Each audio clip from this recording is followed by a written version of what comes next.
Carefully पढ़िएगा। विच part of the nephron is most responsible for glucose reabsorption? Nephron का कौन सा पार्ट है जिसमें मैंने लिखा कि ये मोस्ट रिस्पॉन्सिबल है ग्लूकोज रीअब्जॉर्प्शन के लिए? Distal convoluted tubules, collecting duct, proximal convoluted tubules, loop of Henle. ये एक इंपॉर्टेंट एनाटॉमिक एमसीक्यू मैं कह सकता हूं कि ये आपका जो है नेफ्रॉन का स्ट्रक्चर है, नेफ्रॉन का स्ट्रक्चर है। और आप देखोगे नेफ्रॉन में सबसे जो बॉमन्स कैप्सूल वाला पोर्शन है, दैट इज बॉमन्स कैप्सूल। उसके नियरेस्ट पार्ट को कहते हैं प्रॉक्सिमल कन्वोलेंट ट्यूबुल्स। फिर जैसे ही थोड़ा नीचे की ओर जाएंगे तो नीचे जाने को कहते हैं डिसेंडिंग पार्ट किसका? लूप ऑफ हेनले का, डिसेंडिंग लूप ऑफ हेनले। एकदम जहां यू शेप बनेगा लूप ऑफ हेनले। फिर वापस ऊपर जाएंगे तो उसको कहते हैं ascending loop of Henle, future nursing officer. Then जब नेफ्रॉन से दूर चले जाएंगे तो दूर वाले पोर्शन को कहेंगे डिस्टल, डिस्टल कन्वोलेंट ट्यूबुल्स। और लास्ट में कलेक्टिंग डक्ट। एक्चुअली ये जो स्ट्रक्चर आपके सामने पुट किया, that is a nephron, that is a nephron.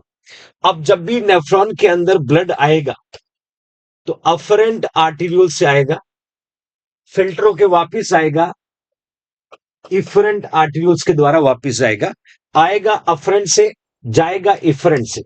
जब ये ब्लड नेफ्रॉन में पहुंचता है तो फिर ग्लैम्युलर कैपिलरीज के द्वारा ये ब्लड ग्लैम्युलर बेसमेंट मेम्ब्रेन से होता हुआ, ग्लैम्युलर बेसमेंट मेम्ब्रेन से होता हुआ फिल्टर होता है।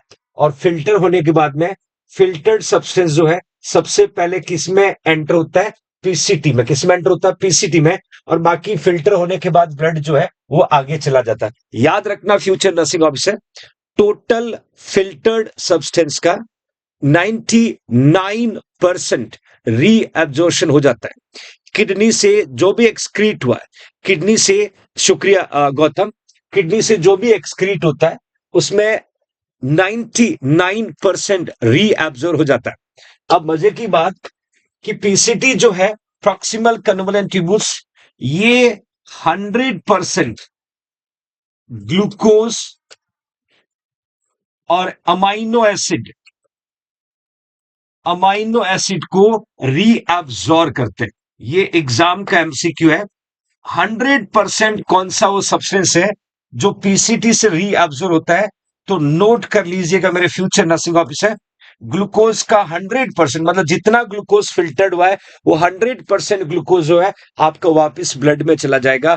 अमाइनो एसिड जितना फिल्टर हुआ है वो 100% आपके ब्लड में चला जाएगा। That is your competitive exam MCQ कि कौन सा वो सब्सटेंस है जो 100% रीअब्जॉर्ब हो जाता है। इसके साथ सबको पता होगा वाटर का मैक्सिमम रीअब्जॉर्प्शन होता है।